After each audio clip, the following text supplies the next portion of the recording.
গরিবের মেয়ে সালমা। এই সালমা গরিবের মেয়ে। হেরা গুহার পাশে মরা মরা খেজুর গাছ ছিল। এই মরা খেজুর গাছের মরা লাকড়ি সংগ্রহ করে বাজারে বিক্রি করে যে কয় টাকা পায় বাজার করে সংসার চালায়। সালমা হেরা গুহার পাশে মরা খেজুর গাছের ওই যে লাকড়ি সংগ্রহ করে বাজারে বিক্রি করে যে কয় টাকা পায় বাজার করে সংসার চালায়। আবু জেহেল চিন্তা করলো, সালমা কুরআনুল কারীমের তিলাওয়াত শুনতে পাই হেরা গুহার পাশ দিয়ে। সালমা যখন যায় বিশ্ব নবীর কণ্ঠে কুরআনুল কারীমের তিলাওয়াত শুনতে পাই, আমি এবার কি করব? সালমা যদি কুরআনুল কারীমের যদি তিলাওয়াত শুনে যায়, সালমা ঈমান এনে ফেলবে, সালমাকে তো দমানো যাবে না। আবু জেহেল চিন্তা করলো, ওকে ওই হেরা গুহার পাশ থেকে কিভাবে সরে রাখতে যায়, কিভাবে সরে রাখা যায়, কিভাবে দূরে রাখা যায়। আবু জেহেল চলে গেলেন সালমার কাছে, ডাক দিয়ে বললেন, সালমা, হেরা গুহার পাশে যে মরা মরা খেজুর গাছ আছে, এই মরা খেজুর গাছের খড়ি বা লাকড়ি সংগ্রহ করে বাজারে বিক্রি করে কয় দিরহাম পাবা? আবু জেহেল তাকে সালমা জবাব দিয়ে দিল, 5 দিরহাম পাবো। আবু জেহেল চিন্তা করে 5 নং 45। সালমাকে বলল, তোরে আমি 50 দিরহাম দেব, কিন্তু বাকি 9 দিন ওই হেরা গুহার পাশ দিয়ে যাওয়া যাবে না, ওই লাকড়িও সংগ্রহ করা যাবে না। সালমা চিন্তা করে, হেরা গুহার পাশে যদি আমি না যাই, ওই হেরা গুহার পাশে যদি না যাই, লাকড়ি সংগ্রহ করার জন্য যদি না যাই, তাহলে কুরআনুল কারীমের তিলাওয়াত তো শুনতে পাবো না। সঙ্গে সঙ্গে সালমা জবাব দিলেন, আবু জেহেল, তুমি আমাকে 50 দিরহাম কেন? তামাম পৃথিবীর যদি তুমি আমার নামে লিখে দাও, আমি ওই হেরা গুহার পাশে যাওয়া বন্ধ করতে পারবো না। আমি হেরা গুহার পাশে যাবই এবং লাকড়ি সংগ্রহ করে বাজারে বিক্রি করব। আবু জেহেল বলল, সালমা, আমি তোরে কত দিরহাম দিতে চাইছি? 50 দিরহাম দিতে চাইছি, কিন্তু বাকি 9 দিন ওই হেরা গুহার পাশে যাওয়া যাবে না। আমি তো তোমার পরিশ্রমের টাকা দিয়ে দেব। সালমা বলল, আবু জেহেল রে, আমি তোমার ওই আইন মানতে পারবো না।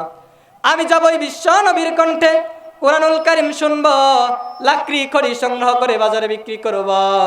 এইবার আবু জেহেল ডাক দিয়ে বলল, সালমা, ঠিক আছে, তুই যখন যাবি, তোর সঙ্গে আমার জমি জমা নিয়ে কোনো সংঘাত নাই, টাকা পয়সা নিয়ে কোনো ঝামেলা নাই, তোর সঙ্গে রাজনৈতিক কোনো দ্বন্দ্ব নাই। সালমা রে, তোর সঙ্গে একটাই দ্বন্দ্ব, ওই হেরা গুহার পাশে যাওয়া আর না যাওয়া। ও সালমা, তোরে আমি আগে থেকেই বলি, তোর জীবনটা নষ্ট করে দেব, তোর উপরে অ্যাকশন নেব।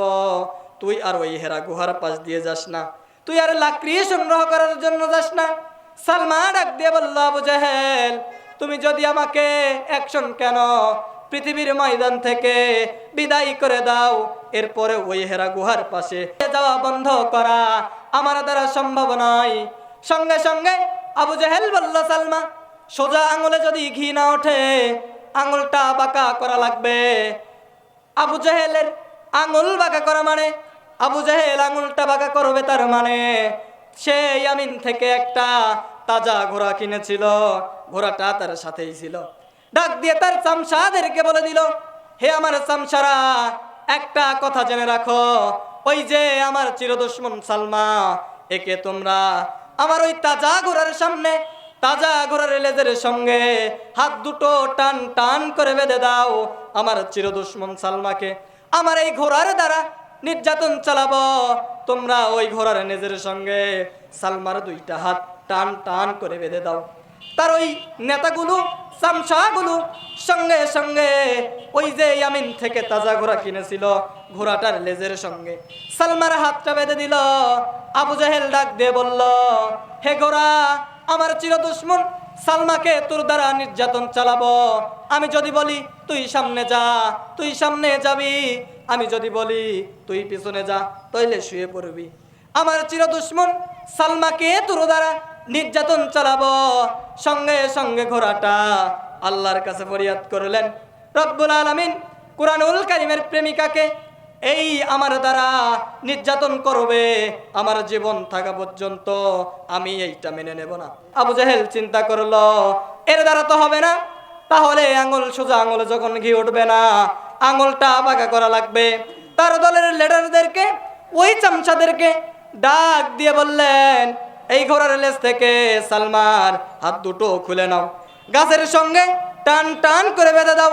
গাছের সঙ্গে যখন টান টান করে বেঁধে দিল, আবু জেহেল অর্ডার দিয়ে দিল, আমার চির দুশ্মন সালমাকে নির্যাতন চালাবো। এই সালমাকে ইট যেগুলো আছে, পাথর যেগুলো আছে মারা শুরু করে দাও।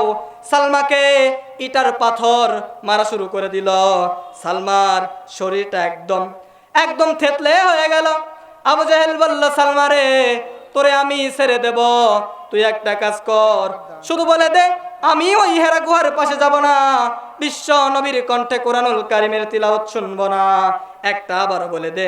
আর কোরআনুল কারিমের তিলাওয়াত করব না, জীবনে কোনোদিন কোরআনুল কারিমের তিলাওয়াত করব না, একটা বার বলে দে, তোকে আর নির্যাতন চালানো হবে না। সালমা ডাক দিয়ে বলল, আবু জেহেল আমার শরীরের যতগুলো জায়গা ছিল সব জায়গায় তুমি আঘাত দিয়েছো, কিন্তু একটা জায়গায় আঘাত দিতে পারো নাই, সেইটা হচ্ছে আমার জিহ্বা। তুমি যদি আমাকে মারতে মারতে মেরে ফেলে দাও, আমি মরে যাব, কিন্তু আমার এই জিহ্বা দিয়ে কোরআনুল কারিমের তিলাওয়াত করা বন্ধ করব না, ওই হেরা গুহার পাশে যাওয়া বন্ধ করব না। এখন আপনি চিন্তা করে দেখেন, একজন কোরআনের প্রেমিকার কেমন ঈমান ছিল, এই ঈমান নিয়ে সে টিকে ছিল, এরপরেও সে কোরআনুল কারিমের তিলাওয়াত বন্ধ করবে না, বিশ্ব নবীর কণ্ঠে তিলাওয়াত শোনা বন্ধ করবে না, জীবনটা দিয়ে দেবে, কিন্তু কোরআনুল কারিমের তিলাওয়াত শোনা বন্ধ করবে না। এইরকম ঈমান যদি আমাদের হতে হয়, এইরকম ঈমান যদি আগামীতে আমাদের হয়, তাহলে এই দেশে কোরআনুল কারিম এই দেশে প্রতিষ্ঠিত করা সম্ভব। এইরকম ঈমান যদি আমাদের ভিতরে পয়দা হয়, তাহলে আল্লাহ বিজয় দান করবে। কারণ মুসলমানদের বিজয় অস্ত্র দিয়ে হয় না, মুসলমানদের বিজয় হয় ঈমান দিয়ে। হযরতে বিলালের কেমন ঈমান ছিল, বুকের উপরে পাথর দিয়েছিল, এরপরেও হযরতে বিলাল শুধু বলতেছিল আহাদ আহাদ আহাদ। তার কেমন ঈমান ছিল। হযরতে খাব্বাবের কেমন ঈমান ছিল, হযরতে খুবাইব রাদিয়াল্লাহু তাআলা আনহু তার কেমন ঈমান ছিল। আপনি চিন্তা করে দেখেন, তারা কি রকম ঈমান নিয়ে বসবাস করছিল, তাদের জীবন কিভাবে তারা গঠন করছিল, আর আমরা কিভাবে জীবন গড়তেছি। আরে ভাই, আপনি যদি ঈমানটা মজবুত করতে পারেন, আপনি যদি সরিষার দানা পরিমাণ ঈমান নিয়ে কবরে যেতে পারেন, তাহলে এই দুনিয়ার থেকে 10 ডবল একটা জান্নাত আমার আল্লাহ আপনাকে দিয়েই দেবে। আপনি এখন আপনার ঈমানটা ঠিক করবেন, আর কিয়ামতের ওই কঠিন ময়দানে সর্বপ্রথম যেইটার হিসাব হবে সেইটা হচ্ছে নামাজের হিসাব হবে। আপনি তো নামাজ আদায় করেন না, তাহলে আপনি কিয়ামতের ওই কঠিন ময়দানে কিভাবে নামাজের হিসাব দেবেন? আর আপনার ঈমানই যদি থাকবে না, আপনি যদি নামাজই না পড়েন, আপনি যদি ফতোয়াবাজি করেন, নামাজ না পড়ি কিন্তু আমার ঈমান ঠিক আছে, তাহলে টাটকা একটা শয়তান। আরে ভাই, তুই নামাজই পড়ো না, তুমি আবার ফতোয়াবাজি করো যে আমার ঈমান ঠিক আছে, এইটা তুমি কোন কণ্ঠ দিয়ে বলো, একটু বলে দাও। তুমি কোন কণ্ঠ দিয়ে এই কথাটা বলো যে আমি নামাজ না পড়লাম কিন্তু আমার ঈমান ঠিক আছে? আপনি এই জন্য একটা মাত্র ওসিয়ত আপনাকে করব, আজকের এই মাহফিল দিয়ে আপনার কোনো লাভ হবে না। সারা রাত পর্যন্ত ওয়াজ শুনলেন, সারা রাত ওয়াজ শোনার পরে কালকে যদি আপনার ফজরের নামাজটা কাজা হয়ে যায়, তাহলে সারা রাত ওয়াজ শোনার কোনো লাভ হবে না। এই জন্য আমরা আগে সর্বপ্রথম নামাজ আদায় করার চেষ্টা করব, এরপরে আপনারা নিজেদের ঈমানটাকে ঠিক রাখবেন।